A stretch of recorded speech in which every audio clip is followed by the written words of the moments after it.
Good afternoon, dear guests. I think we shall have a very lively and very important discussion. First of all, I would like to express our gratitude to our speakers who found time to join our discussion. And I think we can start. As the state, as the nation will definitely always be grateful to those people fighting for us, for our freedom and independence. But do we do enough for our defenders? Are our cities and villages and towns ready to welcome veterans here and now? What about rehabilitation in the western part of Ukraine? Has our feeling of justice uh, been changed? In July 2024, Ukraine already had 1,400,000 veterans and almost 1 million servicemen. Very often we hear some populist statements aimed at veteran support and local self-governance. But what do we see at the local level? For example, Zakarpattia is the safest region of Ukraine. But irrespective of this fact, neither physical nor uh, social physical and social rehabilitation or rehabilitation in the area of mental health is more initiated by the local people and business rather than local authorities. But we have a number of initiatives in the Zakarpattia region and we are going to mention them. We have already wasted 10 years because for 10 years Zakarpattia didn't have any rehabilitation center for the servicemen, for the war veterans and members of their families. So these 10 years have already been wasted. But today we can discuss what can be done nowadays or what should have been done yesterday. So let's start this discussion. And my first question will be to Masi Nayyem. Legal issues are probably most painful issues the veterans are faced with. How your human rights work has changed since the full-scale invasion, as you have founded the Legal Center for War Veterans, and have the challenges that you have been working with have changed? Yes, the challenges have changed. At the beginning,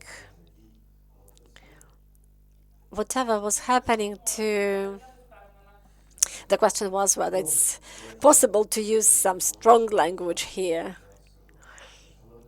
Well, we just thought it will be fucking difficult. But, well, right now we have become a part of the system where you understand that the problem is there, and instead of being Facebook heroes, you are to find certain solutions. So I'm really grateful to some donors funding the activity of our organization, and we try to find those solutions. So what else has changed? In the past, lots of members of the government were trying to hear about those problems and were trying to resolve them, but now they have become really slow because the number of the problems has increased and everybody got used to it. There is another point. The society at the beginning of 2022 was very empathic, was really sympathizing with the servicemen. Now the society has its own problems, and the focus on servicemen, on wounded people, has been lost. So the picture has changed. Now it's a bit more difficult to move forward and to change the rules of the game. But there are projects that we have started and we expect certain results. The colleagues who know what I'm talking about, know what I'm talking about, what kind of scandal. Certain projects have been under threat. I'm talking about, for example, certain projects related to servicemen. But, well, we voiced it, we were heard, and we managed to stop the crisis. Yesterday we had a meeting with the Minister of Defense, and he claimed that it was his priority and he would support us. So, in general, there are certain movements and changes, but certain changes require more time and unfortunately cannot be conducted promptly. Well, I cannot say that everything is bad. In the government, there are people who are ready to do something and who are doing something, and our task as the human rights activist is to promote those issues. Thank you. My next question will be to Taras Haiduk, who is the head of the project office of the Rehabilitation Center 0.5.0. 4.5.0.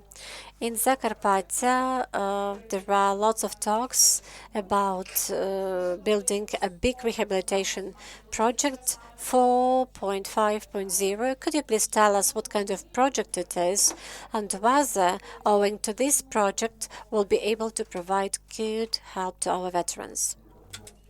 Good afternoon to everyone.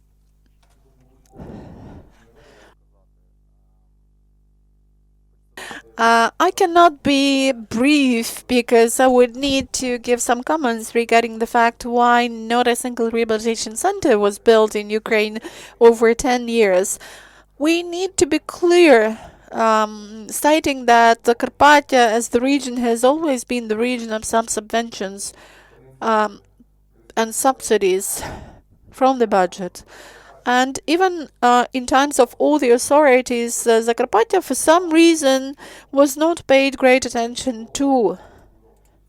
And the rehabilitation center was not built not because there was no volunteer to build it, but it was because supposedly region got 200 billion hryvnias, but Zakarpattia region for some reason got 30 million USDs. So there is a major difference in the funding of the regional budgets. As far as our rehabilitation center is concerned, well, let me tell you that we started with inviting veterans and we had a discussion with them regarding what they need and what they would like to see in the rehabilitation center. And the first thing they mentioned was that they would be very much willing to understand and see that they have not been forgotten, that they have not been left out, because veterans are the people who have actually given the most precious things they have, their health, to the state. And when injured, they get into hospitals. There, of course, the first medical aid is provided. There is stabilization process there, amputation probably, well, depending on the injury itself. And then this person needs to learn in the society again in a new way, get reintegrated into the society. And a lot of veterans mentioned that after that rehabilitation stage, after the discharge, when they are supposed to undertake rehabilitation, they tend to be forgotten. That's why we're trying to create a center that would not resemble a healthcare institution, and then veterans or servicemen could feel comfortable there. We tried to arrange it in the way that this rehabilitation center, even after the end of the war, because we hope that war will end one day, so that after the war it would get a new life.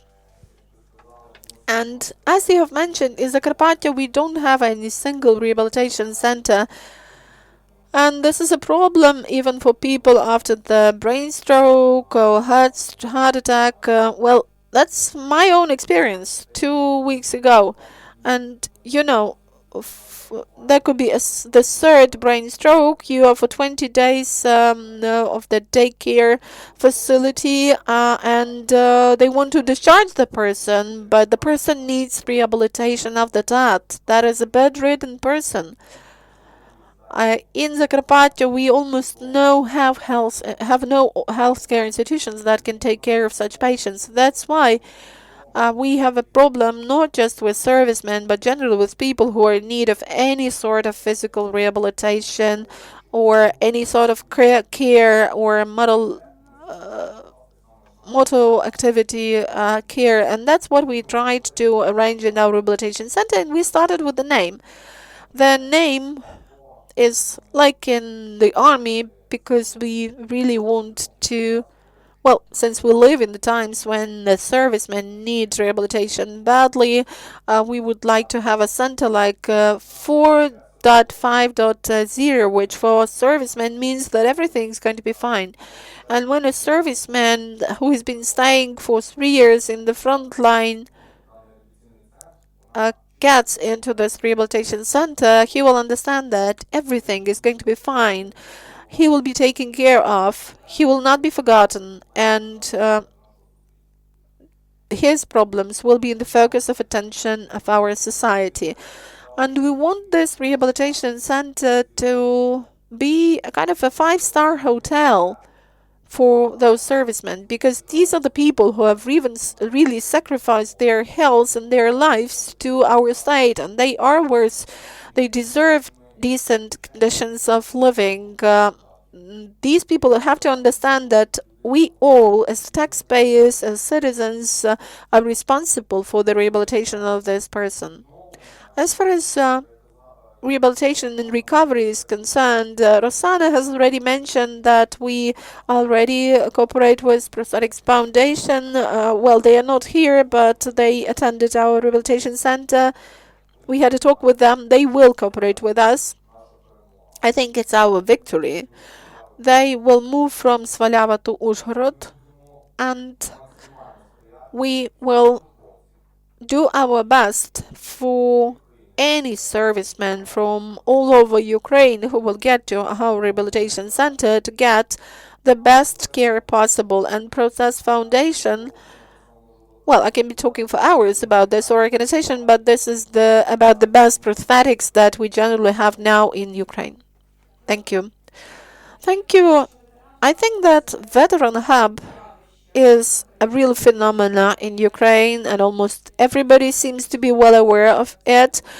If they don't know, you will now tell us, Ivona. So, Ivona, VeteranHub is the platform that has managed to unite quite a number of civil society initiatives. Could you share your experience of uniting those initiatives with us? And is it possible to replicate the experience of VeteranHub in different regions to unite local grassroots initiatives aiming at the attainment of the common goal? Well, thank you. Thank you for the introduction. And to avoid different interpretations, I should say that we are now a charitable organization in the row of other charitable organizations that deal with the well-being of veterans and their family members and servicemen. Well, on the one hand, we are providing services, including psychosocial ones, because we were founded before the full-scale invasion. The idea was born in 2016, and the first space opened in Kyiv was in 2018. And it was back then that the veterans and their families were already no longer in service. They were already for several years in civil life. They were getting reintegrating. They were building up their new life in civil reality. Most of those clients either joined the army on a voluntary basis or were conscripted once again in the first days of the full-scale invasion, but we kept going with psychosocial services. We don't provide any healthcare services as such, but we understand that veterans don't need the VeteranHub for them to rebuild their civil life. They don't need us for this. We are a superstructure that exists because in Ukraine there has never been any policy regarding veterans and their family members. We don't have this culture of interacting with the experience of the war, and for a long period of time veterans used to be the only audience of people who were the carriers of this life experience of the war, and that's why we need those superstructures like VeteranHub. But if everything was fine in the community, in their families, we wouldn't be something that they need. That's why we don't think that we have to provide services to each single veteran or serviceman. No, it's not something that is really needed. A person gets to his or her life, that is an adult who's been at war, who's really been in tough conditions, has come back and keeps going in his or her life. But when we have this high level of trust on behalf of our clients, we try to learn as much as we can from this connection to our clients to be able to affect their real situation. We do believe that most of them will never come back to us, but so far we are the analytical center. We are studying each trend, each story, and on the basis of this analytical data, we are creating certain solutions. And it's very great that we now have such organizations after the full-scale invasion. They really add up to what we do, because our effort is not enough, but our fields of activity focus more on the natural relations that a person is entering. Suppose a person gets back to the workplace, and the employers community, the staff community, is the place where the person is going to stay for 8 or 10 days a day. It's not in a single rehabilitation center or veteran space that a person is going to spend so much time. We will never be so influential as those people who naturally interact with the servicemen, with veterans. But we know that sometimes something goes in the wrong direction, and that's what we can change though there at workplaces. We have got one project with IREX, within which we provide consultations based on our experience of providing 555,000 services. We provide consultations to many employers, and we are a bridge on the way to helping these people understand what they can do to have a good working environment for the veterans. So we are not uniting grassroots initiatives. We started with that idea. We were a little bit romantic, and we thought that probably the organizational capacity of our partners could become better, and we could just create one core, one nuclear. But now we don't think it's expedient. We're partners for all civil society organizations. Well, I don't like this collocation, the open code, but actually we are trying to describe our experience in the way for you to be able to use it to the best extent possible. And if you now start working with veteran support, well, most of the initiatives that are launched now are over emotional, but I would give you one recommendation. Please try to understand how much responsibility you are undertaking. Are you really ready? Do you have sufficient resources to work with them for a period of time when it will be necessary? Because the rehabilitation center will one day be over, but the person will have to live with that for many years. So will you have enough resources and resilience to build a systematic initiative that to work with the person for the period until she or he needs it? Are you ready to build the budget, to build the structure of your organization, to train people, to hire people? Will you be ready to do this, to keep going with this when there is no donor funding? Are you ready to keep going that with no media support, because this topic will stop being popular one day? If yes, if your answer is yes, it's great.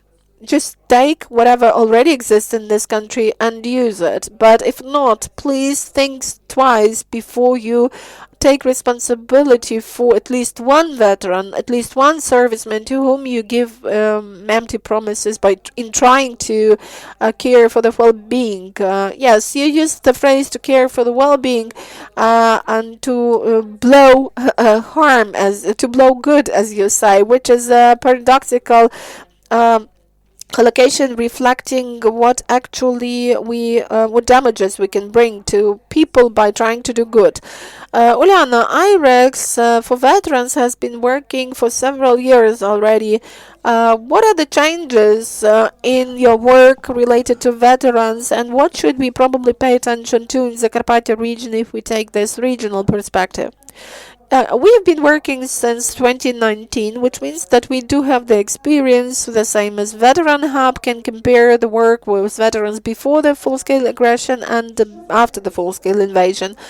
What has changed? Let me tell you that we have made needs assessment for veterans. I will not go into detail because we are pressed for time, and if you're willing to find the data, I would recommend you to enter the website of the Veteran Reintegration Program. You can read it out there, but uh, well, there was no revelation for us in that survey. The needs remain more or less the same. Our veterans need the services that would meet their physical and mental needs. This is also legal aid, that is economic development, job employment, additional education and training, and also it's about the issue of the honesty of the state regarding the system of benefits, because veterans do realize that the benefits that are now prescribed by the legislation are not the ones that the state could really provide to all veterans over a long-term perspective, and there is a demand for this clear and honest communication on the part of the state. What else have we revealed? That is exactly the change that we are now introducing. The point is that before the full-scale invasion, in our programs we focused more on the national and basic level. Right from the beginning we have been cooperating with the VeteranHub, and our goal has always been to work at the state level, the national level, to cooperate with the Ministry for Veterans Affairs or any large-scale organizations. But now we can see that we as the donor need to go more into regions and communities, and that's what we're going to do. In particular, it was recently that we announced a competition of small projects, specifically for the organizations working at the community or regional level, and we were very happy to see that there is a great demand for that. We got more than 200 applications from different regions. Zakarpattia was also included into that range of applications, so let's hope that we will have partners here after the process of application consideration. It's really difficult to do this, because it was mentioned in the previous panel that we don't want to have any distorted areas when we support some specific region much more than the other, and we are generally not investing into some regions. But it all depends on the demand. We don't have any geographical coverage limitations, but we follow the principle of first come, first served, which means that there are some active regions, active organizations which keep approaching us all the time with highly strategic projects, and we tend to support them. But on the other hand, there are regions that are much more passive. They don't have a clear vision regarding what exactly they would like to do, and well, here we are ready to work at the level of regions and to support their capacity development. I'm talking about our activity, our cooperation with local authorities, but it's also important for us to have partners in the civil society to work with. So that is another change that has recently occurred. Thank you. We've also got Coline Maestracci in this panel, and she has researched the peculiarities of the development of the volunteer movement in Ukraine since 2014 and the reintegration of Ukrainian veterans. Coline, what could you tell us about the differences if we compare the Ukrainian and the global or European context in this respect? And maybe there is something that you didn't expect to identify within your research. Дякую за питання. Буду говорити англійською, вибачте. Yeah, I think it's very difficult to draw a comparison as with a European country, as nobody's facing what Ukraine is facing now. So my historian colleague tend to compare it to the First World War in France, for example, When it comes to reintegration, I think I will answer the other way around. I think it's very important to stress the specificity of the Ukrainian context. Since 2014, and I think especially after the full-scale invasion, more and more international actors and organizations are involved in reintegration programs or fund reintegration programs. But I think it's important to keep in mind that the international approach to reintegration is really inherited from a UN approach to reintegration, and it's based on three pillars: demobilization, demilitarization, and reintegration. And this international approach to reintegration has been designed for countries that had been through a civil war and in a context where the state had failed. Right? 2/3 of those programs have been put in place in Africa. And here we see that it doesn't fit with Ukraine because it's not a civil war and the Ukrainian state hasn't failed. So the first question it raises for me, I think, is the problem of the adequacy of the international model for Ukraine. The second issue it raises for me is the model and the balance between actors in those kind of projects. Because those international projects are often top-down, have a top-down approach. And I think it doesn't fit with Ukraine either, because Ukraine has a very strong, developed civil society, and I think it's really important also that international donors push forward local civil society and adopt another approach and not only a top-down approach.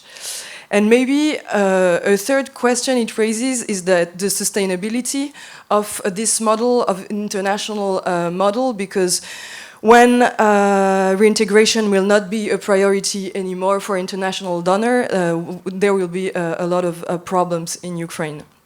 And last and most importantly, those programs are designed for post-conflict situation. But we are not in this kind of situation because the war goes on. It has been going on for 10 years. And there is a need for a new program designed for people, to support people who are fighting now and not only adapted to the post-conflict situation, I think.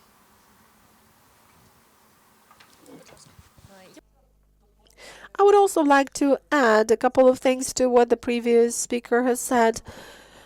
When we intend to work with people, because veterans are also people, we need to understand who these people are and what are the real prospects that these people have in the country. When we speak about reintegration, well, definitely I wouldn't say that the global context fits for Ukraine, and we have to learn the lessons of those false promises that we created for our veterans of the anti-terrorist operation, as by saying that they will have normal life. Well, they couldn't have the more normal life because they were fit for service, and in 2022 they went to the army again, and they were deprived of that civil life. We know that the person in the army cannot support his any level of civil well-being, relations, health, property. It all disappears over the period of service and for certain period after that. That's why we should be sober-minded while thinking about the future of veterans. Who of them will be still fit for service? What kind of service? How many people can a person be conscripted throughout life? For what cumulative period? What should be the break between those mobilization periods? May be the case that the person will not be conscripted. If the break is short, what are the state guarantees that the people will have some maintenance over that period of break? So we worked together with 3 more organizations. So one of them is Legal Countries, Legal Space, and Veteran. And we realized that Ukrainian policy regarding veterans and their family members is first of all the Ukrainian policy of reserve building, because we need to understand how our defense system and security system will be built and what will be the role of those people who have grown themselves into real professionals in the military field. If their role is over the next 20 or 30 years to be a component of the defense industry. So why should we speak about crediting or speak about businesses to them? So we should be sober-minded while choosing the model for this return of people from the war, and we should not think that after return the person will be free to build his or her civil life and career. And I would like to add another thing regarding Zakarpattia region. How could it reintegrate veterans? You know, we have a statement that the society needs to be adjusted to veterans and not veterans should be adjusted to society. But that's a temporary slogan which exists until not everyone has been to the front line. But actually, a lot of people should go to the front line in order to understand what could be our common language within the community. I think the further we are going from the frontline cities that have hostilities ongoing and which have a clear distribution among the society into several categories of people. Well, this is one thing there, but here it's more of a question whether the community is on the map of the war and what is the role of this community in the war. Is it really engaged in the war? And if we find answers to this question, we will not have many social conflicts. Well, Americans coming back from Vietnam to the USS is a different thing because their context was different and their daily life was different. Ukraine will have a chance to have the return of those people back to the communities which are not torn away from the real context, from the context of war. Let me also make a comment. I support what Ivona has said, and I probably would recall here Vitalina Sadowska from Ivano-Frankivsk. She wanted to have a rehabilitation center in the center of Ivano-Frankivsk, and what she says is as follows. Do you know what deputies have told us? They have told us that people don't want to have the rehabilitation center in the city center because they will always have to look at the people who have been injured. You know, probably I would myself kill the guy who said it, or I would even torture him. But the problem is that we really face such statements, and you know, Ivano-Frankivsk is the neighboring region. Yes, just you turn right to the after Mukachevo and you are there. Yes, this is a local joke. And getting back to what Ivona said, well, it's really true. I set up my legal company in 2012, and now, well, I'm not exactly there, and that's why I'm losing it. I've been building it for 12 years, but I'm losing it now. One of the officials decided to have something to deal with Nabu, and well, I had no problems. Well, I have a disability, and actually, I have the right to stop my conscription in the army. But I heard it from my lawyers that there will only be a delay. They will not find me not fit for service, but I will just get a delay. And just imagine, I'm a serviceman. I get demobilized. My family is staying abroad. And there is a risk that I will again go to the front line. So no matter how patriotic I am, will I stay here if there is a risk that they will again take me to the army? But the state is not giving answers to the question whether I can be conscripted once again or not. I love my country, but if I'm deprived of one more, well, sorry, I will not even see what I have to do. So most probably I would leave the country and have a look at you from there. So I will just be deeply concerned. And this problem is still there, and nobody is giving any answer to this question. And there is another triggering issue about responsibility. I think that everybody should be getting ready. Civilians should be getting ready. Veterans should be getting ready. But we're trying to find someone to blame. Is it the society ready that to blame that it's not ready, or am I to blame that I'm not ready for reintegration? It's okay. We don't have to blame anyone. If you're servicemen, you're great. If you're veterans, you are unsafe. So what kind of transition are we talking about? I'm the same person there at the front line and here as a veteran. So we should shift our understanding, change our understanding. Why do you think so? And well, stopped telling those stories about violence, domestic violence. If a person was bad before the war, an animal, so he will remain like this. But if he was not, he will not commit domestic violence.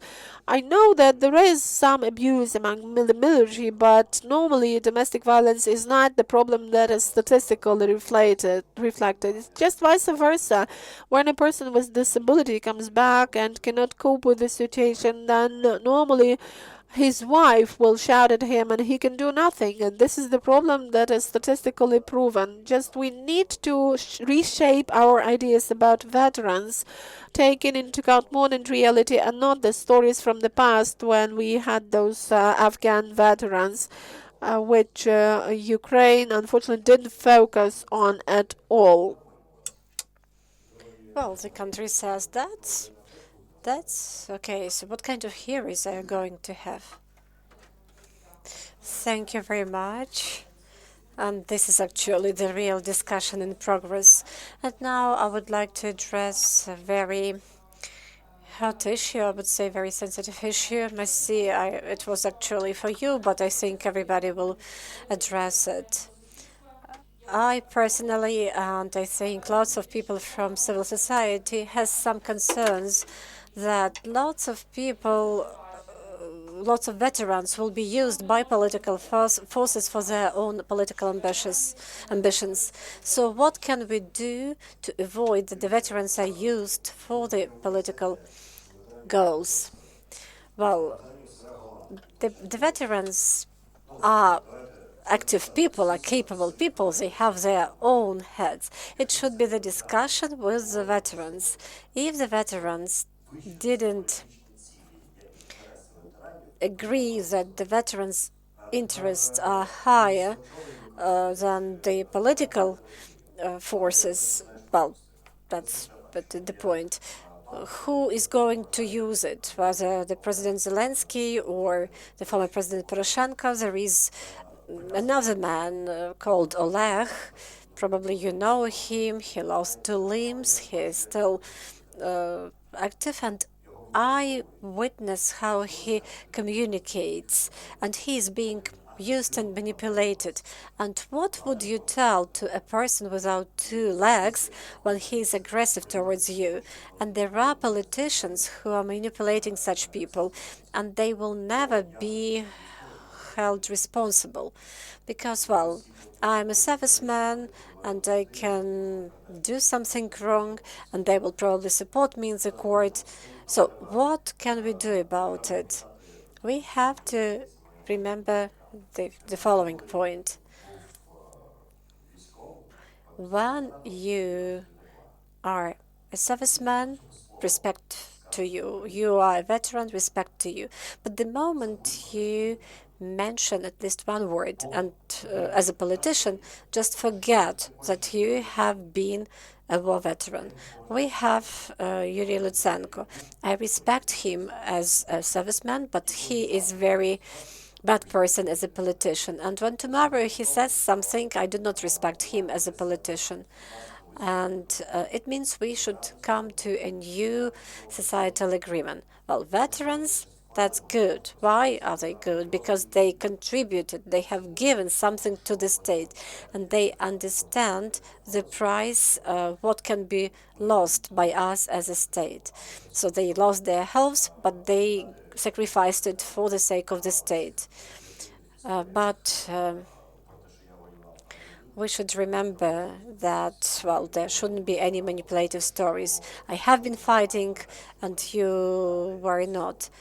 We should probably not make the servicemen the dominant category. They should be equal with the civilians. And while they are fighting, you can do whatever you want. You can discuss your burnout or something else. You have this opportunity, but the veterans do not have it. So we should rehabilitate them, and well, we should not mention that they have more rights. They have just the same rights as you have. There should be any stories that the civilians now are lesser citizens of Ukraine than the servicemen. That should not be the case. I do hope I have said everything, and let's hope that I will not be beaten by my compatriots. Probably somebody else would like to answer this point. Well, if we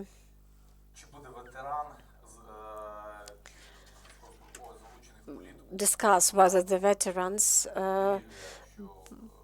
will be involved in politics, definitely there will be such people. There will be veterans who might establish their own political party or who will be engaged into some existing political parties. But the choice is by the society, and society usually is actually using its heart to decide something. And this is the eternal problem of the Ukrainian people.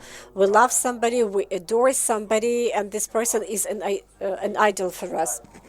So we do not vote for professionals, for people who are ready to lead. Whether the former veterans, the former servicemen are ready to do it, I'm not sure. I will probably interrupt you, and I understand why it can be the case, because we are sick and tired of those politicians who were lying to us. We want to have better people, value-based people, and we consider the servicemen such people guided by values. So imagine we are on a bus, we are the passengers, and we have to go from A point to B point. And we say, we need a driver, and here is the serviceman who is guided by the values. Yes, he will get on the bus, but he doesn't know how to drive. That's the point. So it's about competence. And I will never go to politics until I do something valuable at the level of my company or my NGO. But well, if you have not been doing anything in your life, but just you were a veteran, you were a serviceman, and now you are a politician, well, it can't be like this. Statistics: 1.5 million people and more. Will they be active in political life? Yes, they will be. They will be active in all areas of our life. So we should forget the situation when we had veterans separately, civil society separately. The veterans will be present in all the areas of life. But we are talking about politics, politics that will be based on veterans. Well, there will be such things. There will be Veterans Party probably, and we won't be able to understand who's there a lawyer, who's there an economist. Well, you actually follow up my thought. The key point for us to understand that a person with the excellent marks, if this person is in the army, and if you want to vote for this army, so this particular person will later become a deputy at the local or national level, and this deputy will be actually developing our country. And this person should do something real and not be just an object in the hands of a manipulator. I understand your discussion. Well, probably let me finish and then you may continue. When we are talking about donor programs, there are probably the donor programs that will control this process will be good for nothing. So the situation will be one somebody would like to manipulate veterans, and there will be veterans who will be ready for this.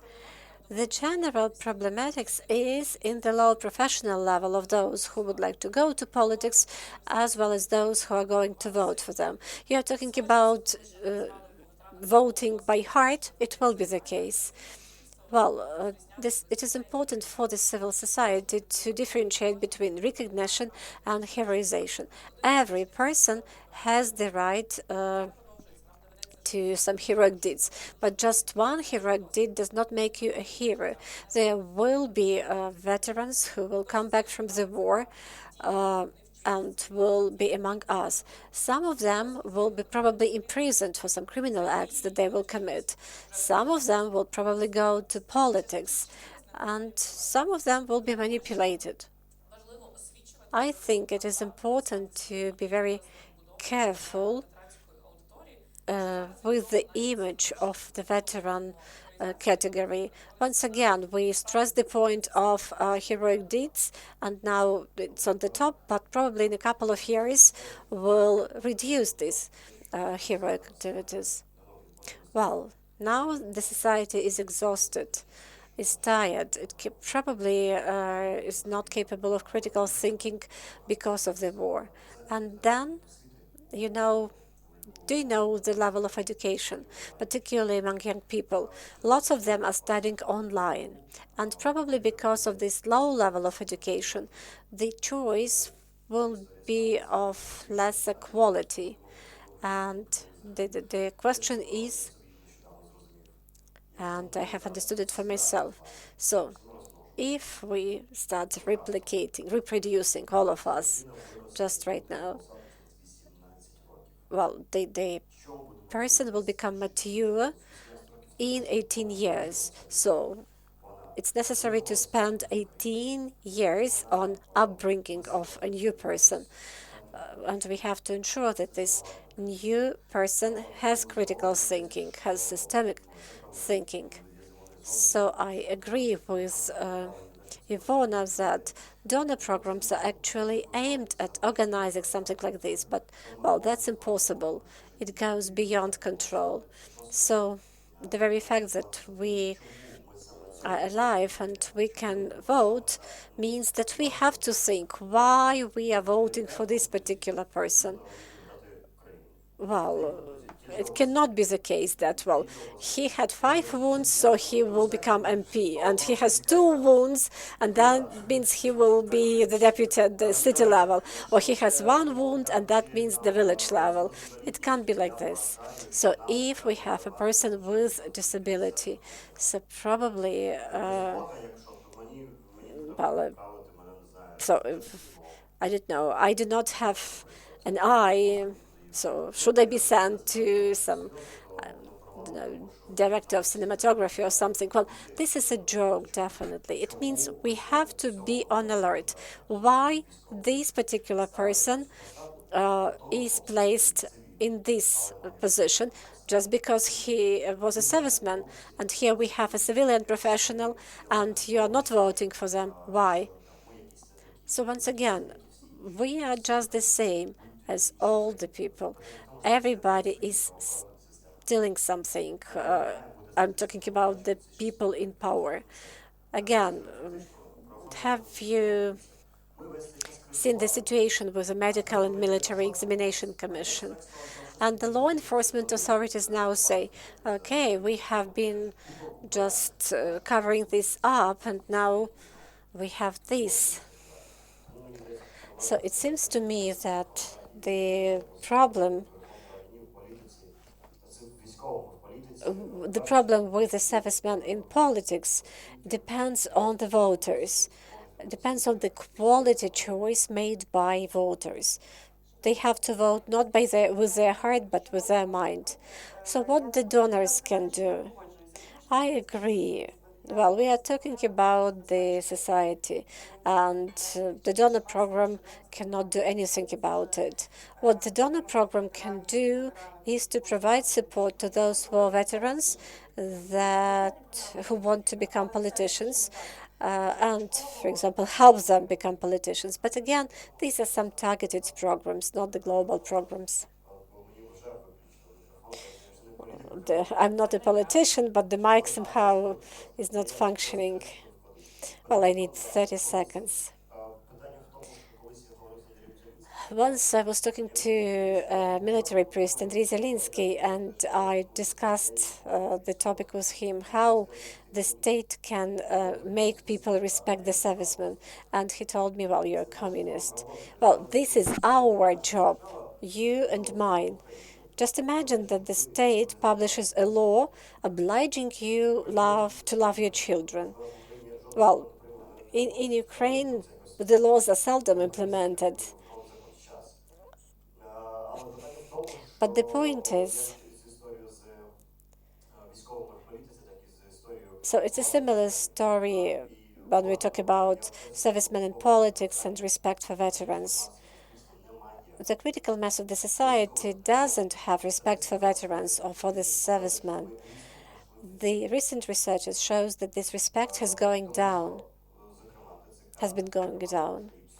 just because information campaign of the Russians, because of these mobilization efforts of the territorial mobilization centers. So when somebody doesn't respect a service person or a war veteran, this person will never mention it. But these people are among us, and probably there are some of them even here in this room. I know it on my own example after demobilization in 2016. When I was talking to some men, I felt some aggression on some men because, well, they were not in the army and I was, but they were aggressive towards me for them not being able to join the army. And let's hope we win this war. So let's hope that we won't have the situation when the civilians will hate the war veterans. So we shall really have to work a lot. And when you talk to somebody, just explain why you should respect these servicemen. Well, these things seem to be obvious, but well, they are not obvious. They have to be explained. I think it's more about upbringing. When we bring up those children we have, I mean, when somebody is 10 years old or 15 years old,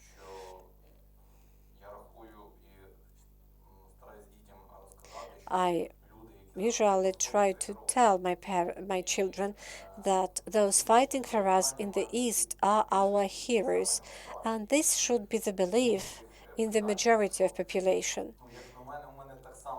In my opinion, I also feel aggressive towards a person who has disrespect for a war veteran. And I think our society is normal, is good society, and I think this feeling should be present in everybody. I mean, disrespect for those who are aggressive towards the veterans. Uh, I think the Ukrainian nation is a normal nation, a good nation, and there should be a sort of a moral law, respect for military people. I agree about the bringing, but again, the children are brought up by adults, and the majority of population still are already adults. And, well, it's easier to build empathy when a person understands the experience of another person. You cannot understand it 100%, but we have to be aware of the context. Mentioning rehabilitation will probably imagine two different processes. And again, this will be different from, for example, dictionary definition. When we mention a veteran, we'll imagine different people. Luckily, before the full-scale invasion, we actually had some acquaintances who were veterans. With the full-scale invasion, now these people are all around us. And one thing we did, so if the VeteranHub is closed tomorrow, and still we have our research, The Way of a Veteran. This is a big research based on American surveys and researchers. This is the story of Ukrainian veterans, and now actually we have this second stage of this research.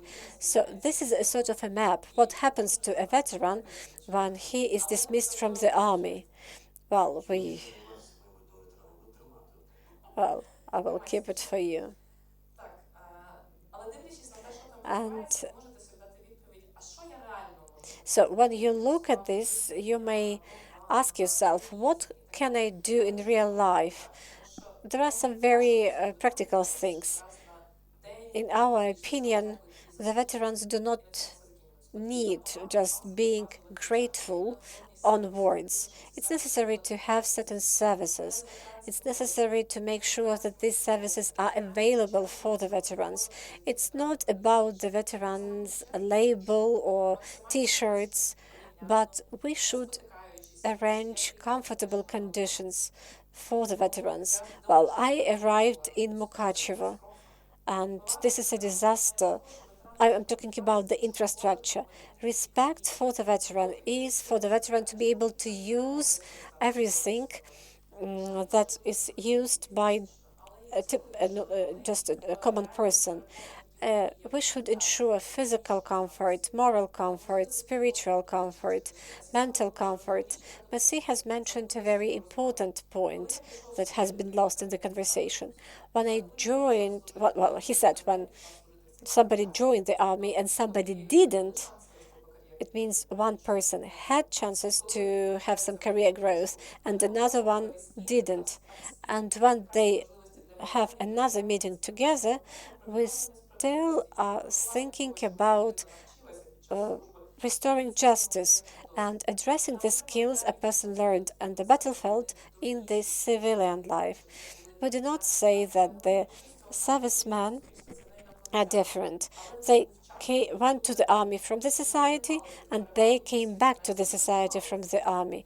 And, well, this is the responsibility of those who are not in the army to create equal opportunities, honest opportunities for those people who spend some time in the army. I will probably give another example about our societal agreement. There was a person coming to me and he said, "Do you have some cigarettes?" "No, I do not have." "Okay, I'll smoke my cigarettes," he said. And this person represents the civilians. Well, now the society says, okay, the serviceman will come back and will put everything in order. What is your task? What are you doing as the representatives of the civil society? So the story is still there, and I do not remember what kind of research it is, but it was a very good and interesting research.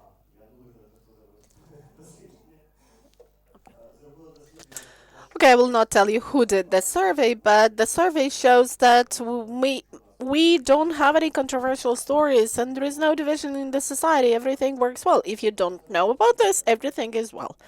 Everything is okay according to the survey. But you know, one of the questions there in the survey was whether the process of conscription is fair, and 56% or 60% said yes. Well, yes, of course. Let's enter any sports club or gym and let's ask you, is it fair? Yes, it's fair because we are sitting here in the sports club and not there at the front line. So I think that instead of uniting around one very important thing, we tend not to understand that it is Ukrainians who are being killed, not Afghan veterans, not Turks, not Polish people, but Ukrainians are being killed. And that should be the uniting factor for all of us. We have to realize that we are all going to be killed just because of the fact that we are Ukrainians. And that should be the uniting factor that will help us to understand that all those stories don't matter. The whole point is about uniting, about standing together the way Jews did it. You don't have to have any circumference because of that or something like this. It just, well, you need to stay together. Okay, we have a very dynamic discussion. It's very difficult to stop it. That's why they allowed us to take some more time. And this is in spite of the fact that we don't have weapons at hand. Okay, so our panel is about Zakarpattia region. So let's get down to earth, to the place where we are, and let's ask ourselves the following question: how we could make the services for veterans accessible? Because what I now see is a centralized rehabilitation center in Uzhhorod, which is located far from other cities and towns and villages in the region. So probably we should better have smaller hubs that would be more nature-based and would be closer to veterans. If I may, let me answer, and then I will give the floor to colleagues. The point is that we also asked our guys the following questions: where it would be most convenient for you to be getting the services. If they are accustomed to going to the pension fund, to the administrative services provision center, that's where they will go. That's why we created the service navigator for the communities of Lviv, Kyiv, and Poltava region. What did we do? Let's imagine that you are the Ukroposhta postal service staff member, or you are the pension fund staff member, or God forbid you are from Oshchad Bank and you work there. And you're approached by a veteran. He comes there and asks you a very logical question because he's not clear about the situation. And he asks, shall I get my benefits here? And if the person doesn't know it, you may open your service navigator and give a comprehensive answer as to where the veteran should go and what he should do. This will help us to provide high quality services. This information could be provided to all the state bodies without having any superstructure for information, for informing purposes. That's one thing. And the other thing could be that, well, in our legal company, in our law firm, I have banned people from servicing veterans and servicemen. Why? Because a high quality service really costs a lot.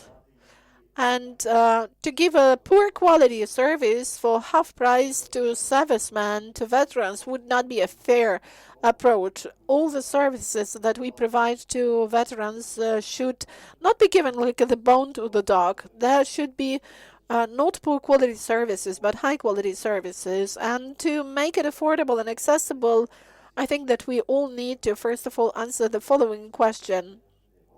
And can we respect those people? Can we respect at least civilians? If we respect civilians with high quality services, that will also hold true for veterans. I don't know whether we have representatives of business here, but we also explained it to businesses that if you want to employ a veteran after he gets back from the front line, you will have to fix his problems. And a lawyer working in some agricultural business probably may not know anything about the military law. That's why we are giving all the tools to such people and ask them to use it. This is the service legal navigator of our organization principle, and well, feel free to use it. And if I came back to my workplace and I didn't know what to do, my lawyer would approach me and say, come on, here is what you can do. And you should do this and that way. And this is according to the information from the service navigator. So everything is already there. I will not provide any comments regarding rehabilitation centers because I'm not an expert, but we should also ask ourselves the following question. What is a service? Because we think that services for veterans, well, it's like the black entrance, the back door to the incubator, and the person goes there, goes through it, and nothing else should be done. But that doesn't work that way. Veterans and their family members in your community are, first of all, Ukrainian citizens who are using all the services, the barbers, the hairdressers, the manicure services. They're going to the shop and to the bakery. And, well, this is the first service, basic service provided by communities. But now it's not only for veterans, but for a number of people in the communities, these services are not affordable and accessible. You know, some veterans have poor eyesight. Some of them cannot walk. Some of them are paralyzed. Some are not paralyzed. Some of them have the speech apparatus, speech device. Some of them don't have it. And if you want to address for some services and you are facing some barriers, you cannot get the services. But specialized services like we are providing and legal services, psychosocial services constitute the superstructure that should be built only after everything else is there. But it costs a lot because we don't have people to take. People are leaving. We don't have the money. And that is a problem for employers because there should be then extra training. There are no good lawyers, no good social workers in the sufficient numbers. We have to recognize this problem. Otherwise, when building any center, you have to maintain it. Where from do you get the money to do high quality maintenance and not just to have the house of culture, one more of them which will be just closed all the time. So we need to think about it at the beginning. I'm not the supporter of the houses of culture. I want to have the services where everyone can get access to everything. I had a trip to Denmark and we came to the Veterans Center. When I was approaching it, the door opened automatically. You just have to press the handle and by inertia you're doing a step forward and you feel kind of stupid because maybe you were not willing to enter. Why is there the automatic door but there is a handle? And they said that it's because 90% of people stopped at the door and went backwards, and we made the automatic door for them not to have the chance to leave. So this is a well thought over service. We are not shifting the responsibility onto people, but we are thinking instead of them. So analyze whether your available service, non-specialized available service is comfortable or not. And do believe me that people will notice this if they can use it. And they also notice it when they cannot use something. We are stressing to businesses all the time that you will lose clients. Now, in civil society, we have only 10 or 15% of veterans who have come back, but there will be 100 of veterans back, and you will lose your clients if you do not adjust your business right now to those people. You will not be able to sell your services because they will reach a place where these services will be provided of better quality and they will be comfortable. I would like to add to what Ilona and Masi have mentioned that if we speak about the short run, we are faced with the problem of shortage of staff. On the one hand, we understand that services are getting back to the community and accessibility and affordability of services should be there in the communities. But if we're talking about psychological help and efficient rehabilitation, we have to understand that we lack experts to cover all the communities. We have to be realistic about that. Looking in the long run, of course, we may train some staff, but the needs will probably change and we don't know what we will have in the future. I would also like to add the following. If we're talking about accessibility of services, let's not forget about digitalization because this is one of the means of providing services. Of course, not all services could be digitalized, but some of them can. And people then will be able to gain knowledge or to get some services through the digitalized platforms. Now we have a lot of interesting products reaching us, as Masi has mentioned, the Navigator and the chatbot. These are great tools for veterans for getting the legal understanding of what is happening.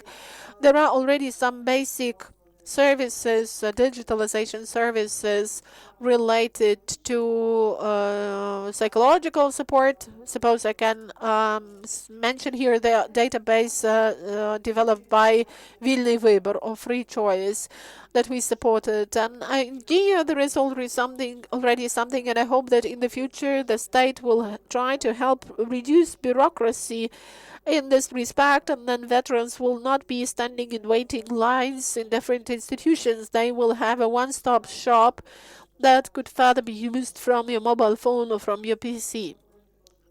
So we should be looking forward to this because of the crisis, because it's easy to speak about development of services, but at the same time we should be talking about their quality and about some systemic and strategic approach behind that. Thank you. Just be brief. Yes, I will be brief.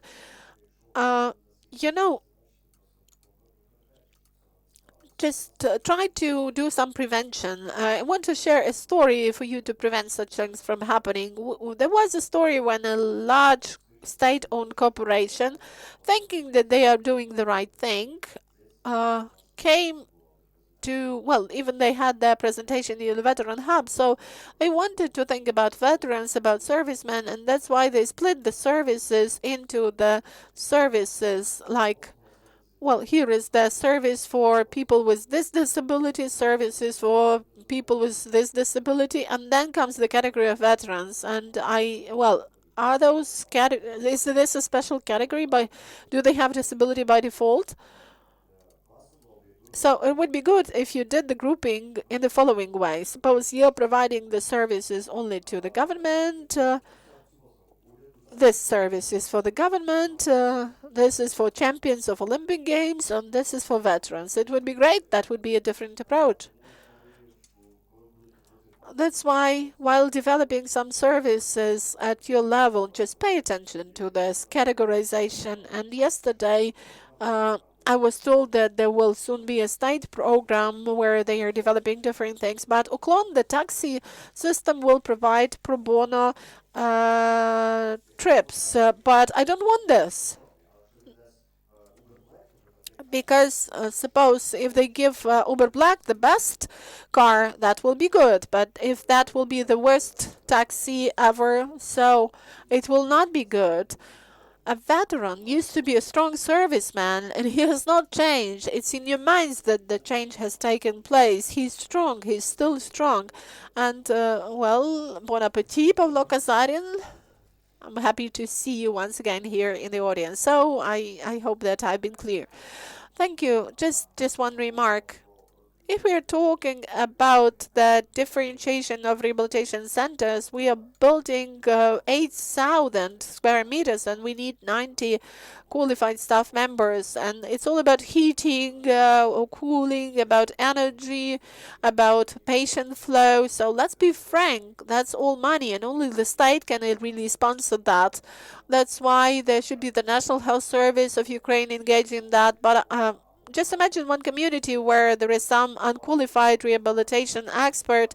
Of course, the National Health Service will not provide the package of their services to them, will not cover this insurance and reimbursement. Yet, high quality services could be provided in any community, regardless of the fact how high above sea level it is located. And we have great examples in Zakarpattia how high quality services are provided in remote communities to people with disabilities.